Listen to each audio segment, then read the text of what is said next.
창세기 13장 8절에서 18절까지 제가 봉독해 드리겠습니다. 하나님의 말씀이 이와 같습니다. 아브라함이 롯에게 이르되 우리는 한 골육이라 나나 너나 내 목자나 네 목자나 서로 다투게 말자. 내 앞에 온 땅이 있지 아니하냐. 나를 떠나라. 내가 좌하면 나는 우하고 내가 우하면 나는 좌하리라. 이에 롯이 눈을 들어 요단 들을 바라본즉 소알까지 온 땅에 물이 넉넉하니 여호와께서 소돔과 고모라를 멸하시기 전이었는 고로 여호와의 동산 같고 애굽 땅과 같았더라. 그러므로 롯이 요단 온 들을 택하고 동으로 옮기니 그들이 서로 떠난지라. 아브라함은 가나안 땅에 거하였고 롯은 평지 성읍 들에 머무르며 그 장막을 옮겨 소돔까지 이르렀더라. 소돔 사람은 악하여 여호와 앞에 큰 죄인이었더라. 롯이 아브람을 떠난 후에 여호와께서 아브람에게 이르시되 너는 눈을 들어 내 있는 곳에서 동서남북을 바라보라. 보이는 땅을 내가 너와 내 자손에게 주리니 영원히 이르리라. 내가 내 자손으로 땅의 티끌 같게 하리니 사람의 땅의 티끌을 능히 셀 수 있을진데 내 자손도 세리라. 너는 일어나 그 땅을 종과 행으로 행하여 보라. 내가 그것을 내게 주리라. 이에 아브람이 장막을 옮겨 헤브론에 있는 마므레 상수리 숲풀에 이르러 거하며 거기서 여호와를 위하여 단을 쌓았더라. 아멘. 아멘. 오늘 본문은 우리가 많이들 알고 있는 내용입니다. 아브람과 롯이 결별하는 내용을 오늘 이 본문이 기록하고 있습니다. 아브람과 롯이 조카죠. 조카 롯이 이제 서로 떠나서 헤어지게 되는 그런 내용이 오늘 본문의 내용입니다. 하나님께서 아브람을 부르셨죠. 아브람은 내가 너를 복의 근원이 되게 하겠다 하는 하나님의 약속을 받고 아브라함이 그 여정을 시작하였습니다. 그리고 이제 그 길에 조카 롯도 이렇게 함께 데리고 가게 되었지요. 그런데 우리가 이 창세기의 말씀을 계속 저번에도 보아서 아시겠지만 그러나 이 길은 결코 이제 만만한 길이 아니었습니다. 만만치가 않았습니다. 아브라함은 당장 하나님의 명령을 받아서 나가자 그의 현실은 어떤 평탄한 길이 펼쳐져 있기보다는 생존의 문제에 직면하게 되었습니다. 그래서 애굽으로 내려간 아브라함은 자기의 생존을 위해서 아내를 누이라고 거짓말까지 해야 하는 그런 일들을 겪게 되었습니다. 그런데 다행스럽게도 그러한 아브라함에게도 하나님께서 개입해 주셔서 그 가운데서도 무사히 잘 빠져나올 수 있도록 하나님께서 역사해 주셨습니다. 그리고 그 일을 겪고 나서 또 계속되는 여정을 가게 되는데 이제 아브라함은 또 두 번째의 문제에 직면하게 됩니다. 그러니까 산 넘어 산입니다. 그러니까 우리가 요거 피하면 괜찮겠지. 인생에서 그런 일들을 많이 하죠. 요 자리 모면하면 괜찮겠지. 여기 떠나면 다른데 좀 괜찮은 데가 있겠지. 그렇지만 우리가 늘 겪어서 알지만 가면은 그곳에도 또 새로운 문제들이 자신을 언제나 기다리고 있습니다. 그죠? 반복됩니다. 마찬가지로 아브라함도 지금 또 두 번째 문제를 만나게 됩니다. 아브라함과 롯이 양과 소가 많아져서 이제 그들이 함께 하기에는 목처지가 부족한 현실을 만나게 되는 거죠. 그래서 오늘 그 6절에 보면 이렇게 되어 있습니다. 그 땅이 그들의 동거함을 용납치 못하였으니 곧 그들의 소유가 많아져 동거할 수 없었음이라. 그러므로 아브라함의 가축의 목자와 롯의 가축의 목자가 서로 다투고 또 가나안 사람과 브리스 사람도 그 땅에 거하였는지라 이렇게 말씀합니다. 그래서 땅의 문제로 인해서 이제 아브라함의 목자들과 롯의 목자들 사이에 다툼이 생기게 되었습니다.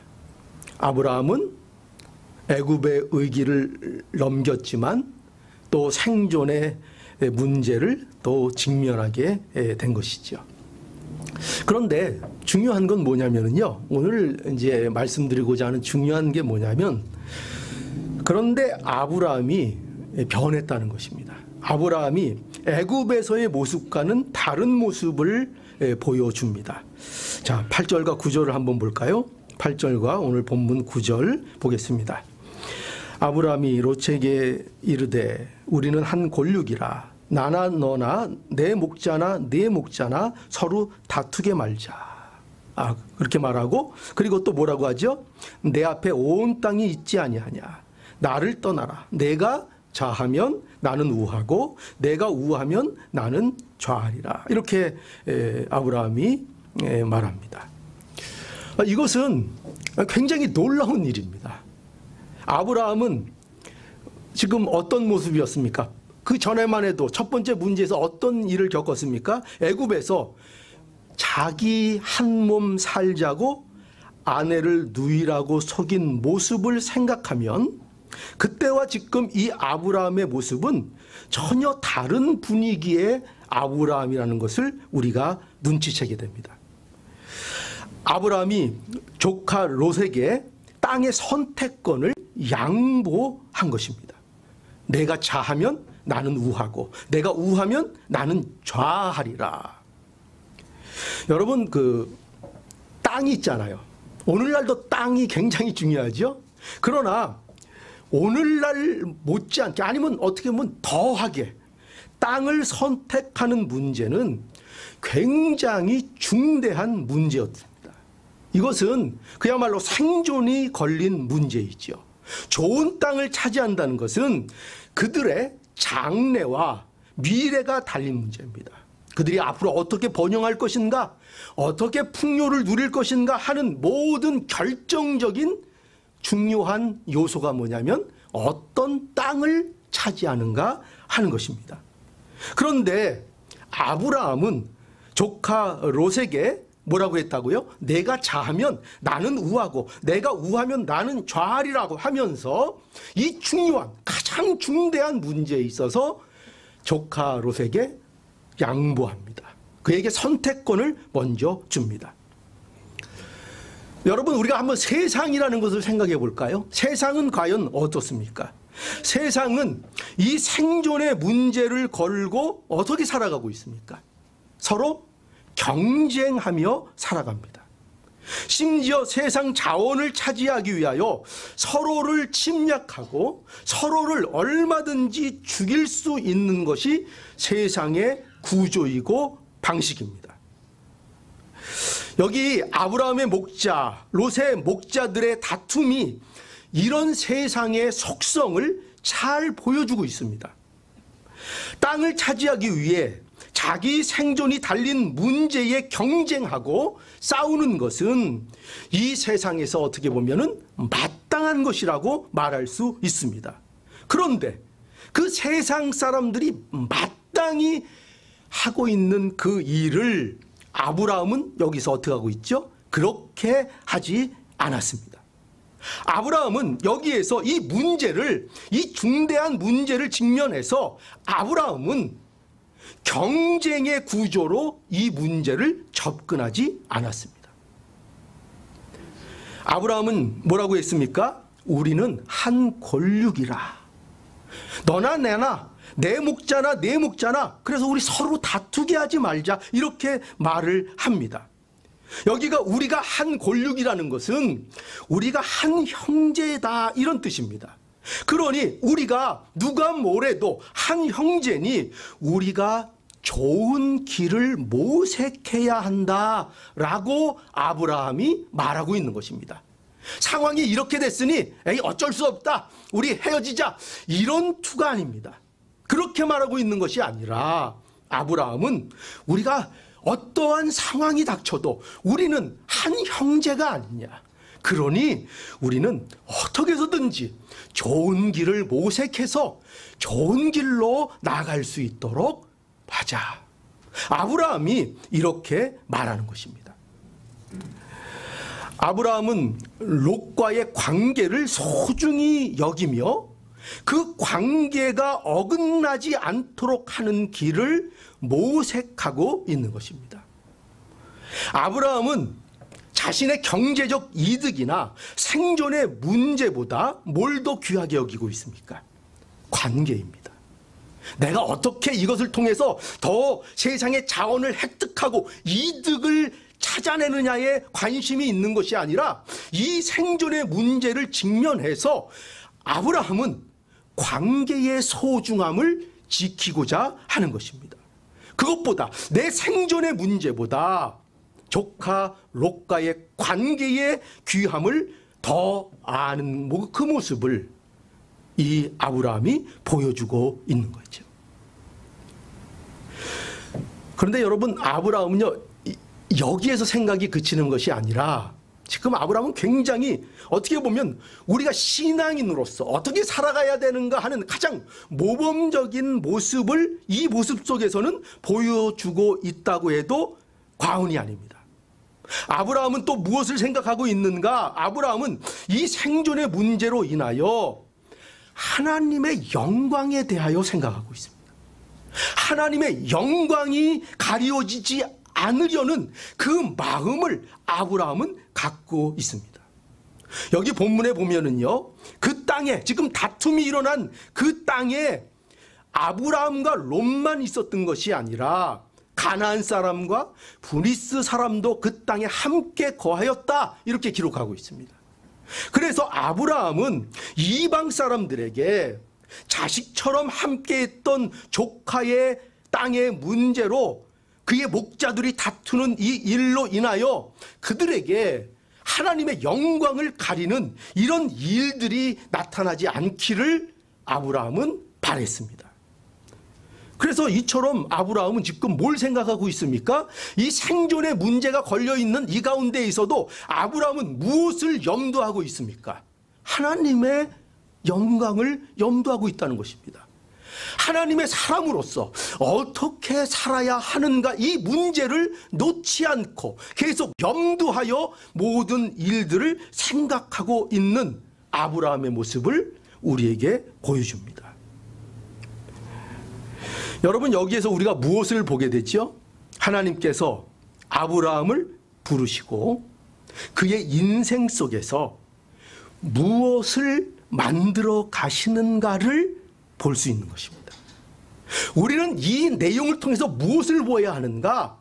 하나님이 약속 안에서 부르신 자들을 어떻게 그의 인생 속에서 만들어 가시는가, 이것을 우리는 볼 수 있어야 합니다. 여러분, 아브라함은 원래 어떤 사람이었습니까? 어떤 집안에서 태어났습니까? 우상을 만드는 집안의 자식이었습니다. 아브라함은요, 하나님이 자신을 부르기 전에는 하나님의 영광을 생각하며 사는 사람이 아니었습니다. 그는 우상을 만드는 집에서 살던 자였습니다. 그런데 이런 아브라함을 하나님께서 불러내셔서 언약 백성이 되게 하셨습니다. 그에게 약속을 주셨습니다. 복의 근원이 되겠다는 약속을 주시고 번성과 풍요로움을 그에게 허락하시겠다는 약속을 주셨습니다. 그리고 그 아브라함을 이제 하나님을 생각하고 그 가운데에서 하나님의 백성으로 어떻게 살아야 하는지를 고민하는 자로 하나님께서 만들어 나가시고 계신 것입니다. 여러분, 그 성도는요, 물론 성도가 되면 완벽한 사람이 된다는 것을 말하고 있는 것이 아니에요. 아브라함은 하나님의 약속을 받고 나아가는 길에 애굽에서 어떤 모습을 보여줬다고요? 그때도 부름을 받아 나갔어요. 약속을 믿고 나갔어요. 그런데 그가 애굽에서, 이집트에서 보였던 모습은 어떤 거였습니까? 자기가 살기 위해서 아내 사라를 누이라고 거짓말하는 이런 일을 했었습니다. 여러분, 이거 잘 아셔야 돼요. 이것도 아브라함의 모습이에요. 여러분들이 하나님의 사람으로 부름을 받으면 그때부터 완벽해지는 줄 아십니까? 그렇지 않습니다. 우리도 이 아브라함이 실수하고 실패하고 실족했던 것처럼 우리도 믿음의 사람으로 부름을 받았지만 이렇게 못난 일들을 할 때가 얼마든지 있다 하는 것입니다. 그런데 중요한 건 뭐라고요? 하나님이 부르셔서 우리의 인생 속에서, 우리의 나가는 길 가운데에서 우리를 점점 바꾸어 나가신다 하는 것입니다. 자기가 살기 위해서는 무슨 짓이라도 하는 자를 점점 남을 위해서 자기가 손해를 보더라도 남을 더 생각하고 다른 것들을 생각할 수 있는 바로 그런 사람, 하나님의 영광을 생각할 수 있는 바로 그런 사람, 생존의 문제가 목전에서 간닥간닥하는 그 순간에도 하나님을 생각하고 하나님의 영광을 바라볼 수 있는 바로 그런 사람, 그런 사람으로 그의 인생 속에서 점점 하나님이 다듬어 가신다는 것입니다. 무엇을 통해서 이렇게 만들어 가십니까? 하나님의 언약을 믿는 믿음 가운데에서 이러한 사람으로 우리를 만들어 나가십니다. 오늘날 예수 그리스도 안에서 하나님께서 우리를 부르시고 그 예수 그리스도 안에서 우리를 날마다 하나님의 사람으로 만들어 나가십니다. 우리는 얼마나 부족한지 모릅니다. 얼마나 모자란지 모릅니다. 얼마나 넘어지기를 잘하고 정말 신자로서, 믿는 자로서 말도 안 되는 일을 할 때가 얼마나 많은지 모릅니다. 그럼에도 불구하고 그 인생 속에서 하나님께서는 우리를 계속 붙드시고 역사하셔서 하나님께로 나아가는 자로 날마다 만들어 나가신다는 거죠. 여러분, 누가복음에 가보면은요, 누가복음 12장 13절에서 21절의 말씀을 보면 이런 말씀이 있습니다. 좀 긴 말씀인데 제가 읽어드릴게요. 잘 들어보십시오. 무리 중에 한 사람이 이르되 선생님, 내 형을 명하여 유업을 나와 나누게 하소서 하니 이르시되 이 사람아, 누가 나를 너희의 재판장이나 물건 나누는 자로 세웠느냐 하시고 저희에게 이르시되 삼가 모든 탐심을 물리치라. 사람의 생명이 그 소유에 넉넉한 데 있지 아니하니라 하시고 또 비유로 저희에게 일러 가라사대 한 부자가 그 밭에 소출이 풍성함에 심중에 생각하여 가로되 내가 곡식 쌓아둘 곳이 없으니 어찌할꼬 하고 또 가로되 내가 이렇게 하리라. 내 곡간을 헐고 더 크게 짓고 내 모든 곡식과 물건을 거기 쌓아두리라. 또 내가 내 영혼에게 이르되 영혼아, 여러 해 쓸 물건을 많이 쌓아두었으니 평안히 쉬고 먹고 마시고 즐거워하자 하리라 하되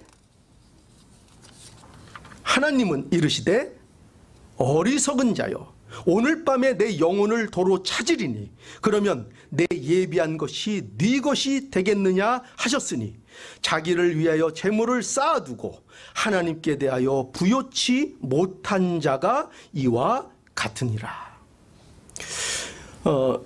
여러분, 이 핵심의 비유가 뭐냐, 중심적으로 말하고 있는 것이 뭐냐면요, 하나님께 대하여 부요치 못한 자에 대하여 말하고 있습니다. 하나님께 대하여 부요치 못하다, 이게 무엇일까요? 하나님께 대하여 부요치 못하다는 것은 이런 겁니다. 세상이 자신의 주인이 된 겁니다. 세상이 자신의 주인이 되어서 세상의 지배를 받으며 하나님을 염두하지 않고 사는 것을 말하고 있는 것입니다. 그러니까 이 사람들에게 있어서 하나님은 그들의 삶의 고려의 대상이 아닙니다. 하나님은 그들의 계획 밖에 있습니다. 그들은 세상에서 온통 유명한 사람들, 그런 사람들은 생각하고 그런 사람들에게는 관심을 많이 갖습니다. 그죠? 오늘날 유명한 사람들 많죠. 연예인들도 있고, 얼마나 잘생긴 사람들, 얼마나 유명한 사람들 많습니까? 그런 사람들에 대하여는 관심을 얼마든지 갖지만, 그러나 하나님에 대하여는 그의 인생 속에서 전혀 고려하지 않고 사는 사람들입니다. 하나님은 그들의 삶에 영향을 미치는 대상이 그들에게는 아닙니다. 그들은 세상의 지배를 받기 때문에 세상의 자원을 차지하기 위하여 단지 다른 이들과 경쟁하여 이것을 얻는 데에만 사로잡혀 있습니다. 그래서 어떻게 살아갑니까? 이런 생각이죠. 내가 먼저 죽이지 않으면 내가 죽는다. 그러니 죽이자. 이런 식으로 살아갈 수밖에 없는 것입니다. 그들이 생각하는 것은 오직 경쟁하여 이기는 것입니다. 양보, 헌신, 봉사, 희생, 이런 것은 미련한 일에 불과합니다. 왜냐하면 그들은 오직 믿는 것이 세상의 자원이 뿐입니다. 세상의 조건, 세상의 환경, 세상의 어떤 유리한 것들을 차지하느냐, 거기에만 몰두하며 그것이 전부인 줄 알고 살기 때문입니다. 그래서 성경에서 가치 있게 생각하는 것들은 다 미련하다고 생각합니다. 그런데 이러한 마음이 과연 성도들에게는 없을까요? 여기 있는 저와 여러분들에게는 이런 마음이 과연 조금도 없을까요? 성도에게도 이런 부분이 있다는 것입니다. 그럼 성도가 믿는 사람과 과연 무엇이 다른 것입니까? 과연 뭐가 다를까요? 그것이 같다면, 우리에게도 그런 것이 있다면 과연 우리는 안 믿는 사람들과 무엇이 다른 것입니까? 결정적으로 다른 건 이겁니다. 하나님이 편이 되어 주신다 하는 것입니다. 하나님이. 여러분, 하나님이 편이 되어 주신다는 것은요, 이런 뜻 오해하면 안 돼요. 내가 무슨 잘못을 해도 괜찮다, 그런 말을 하는 게 아니에요. 내가 무슨 잘못을 해도 무조건 하나님이 내 편을 들어주시니 괜찮다, 그런 말을 하는 것이 아니라, 하나님께서는 언제나 내가 부족해도, 내가 연약해도, 내가 못난 짓을 해도 언제나 나의 하나님이 되어 주신다는 것입니다. 그래서 어떻게 하십니까? 우리를 때로는 징계하기도 하시고, 때로는 우리를 위로하기도 하시고, 우리를 설득하기도 하시면서 그 섭리와 역사 속에서 하나님께서 우리를 어떻게 만들어 가십니까? 하나님께 대하여 부유한 자로 날마다 만들어 가십니다. 이것이 하나님이 우리에게 이루시는 일이고, 예수를 믿고 천국을 믿는 백성들에게 날마다 이루어지는 일들인 것입니다.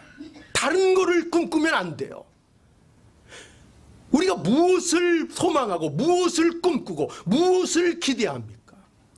하나님이 우리에게 이루고자 하시는 것은 바로 이러한 하나님께 대하여 부유한 자로 우리를 그 인생 속에서 그 존재가 보석 같은 자들로 만들어 가기를 하나님께서는 원하고 계신 것입니다. 세상의 자원을 나를 의지하고 사는 자들을, 그것을 든든한 것으로 삼는 자들을 하나님이 어떠하신 분인가를 의지하는 자로 날마다 바꾸어 나가시는 것입니다. 예수 그리스도 안에서 하나님께서 우리에게 이루어 나가시는 성도의 현실을 바로 그래서 이 아브라함을 통하여 예표적으로 우리에게 보여주고 계신 것입니다. 봐라, 아브라함을 그의 인생 속에서 어떻게 빚어가시는가를 봐라. 그 일을 바로 우리에게도 동일하게 이루어 내신다고 약속하고 계신 것입니다. 그리고 그것이 아브라함에게 일어났던 그 일이 너희에게도 동일하게 복으로 풍성하게 누려지는 그 복된 천국의 백성이 되었다. 그 현실을 알아라 하는 것입니다. 그 현실을.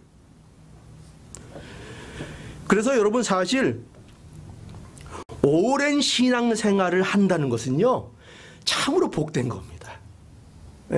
세월은요, 성도들에게 있어서 세월은 그냥 의미 없이 흘러가는 것이 아닙니다. 아유, 내가 지금까지 이렇게 오래 믿으면서 뭐 했지? 그런 생각이 드시는 분들이 물론 많을 것입니다. 그러나 여러분, 하나님을 믿으십시오.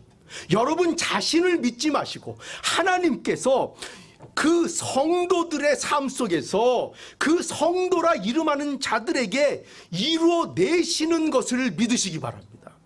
반드시 하나님은 성도들의 삶에 있어서 그 인생을 결코 헛되게 보내지 않게 하십니다.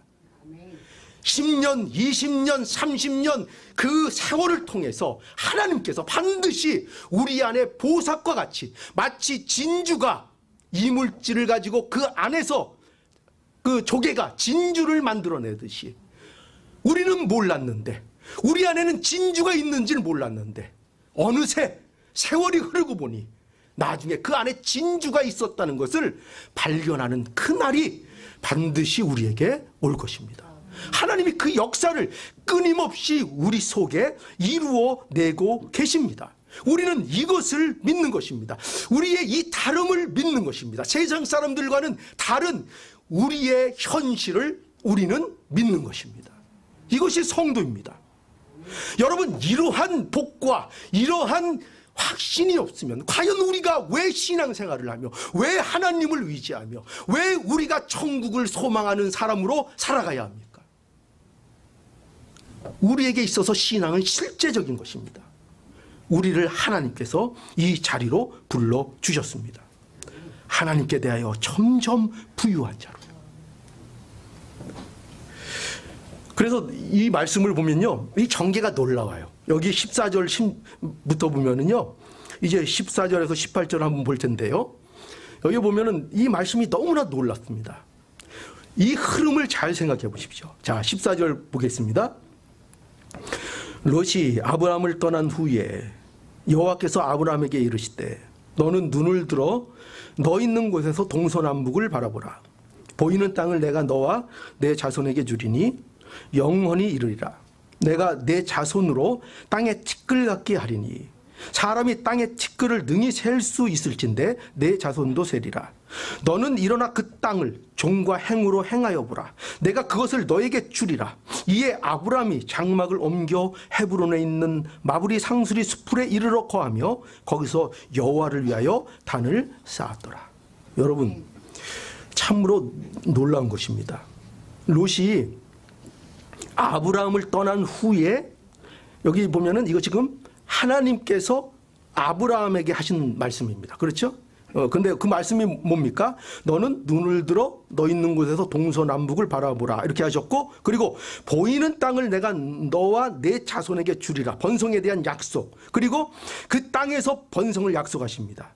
또 17절에도 너는 일어나 그 땅을 종과 행으로 행하여 보라 하시고 내가 그것을 너에게 주리라. 또 약속을 하십니다. 여러분, 이 말씀은 하나님께서 아브라함에게 어떤 마치 행위를 요구하는 것처럼 보입니다. 이렇게 해봐라. 종으로 행으로 한번 해봐라. 그럼 행한 만큼 내가 주겠다. 그런 것처럼 오해할 수 있습니다. 그렇게 설교하는 분들도 많이 있습니다. 그러나 이 하나님의 말씀은요, 행위를 요구하는데 이 말씀은 초점이 있지를 않습니다. 행위를 요구하는 것이 아니라 이 말씀의 핵심은 뭐냐?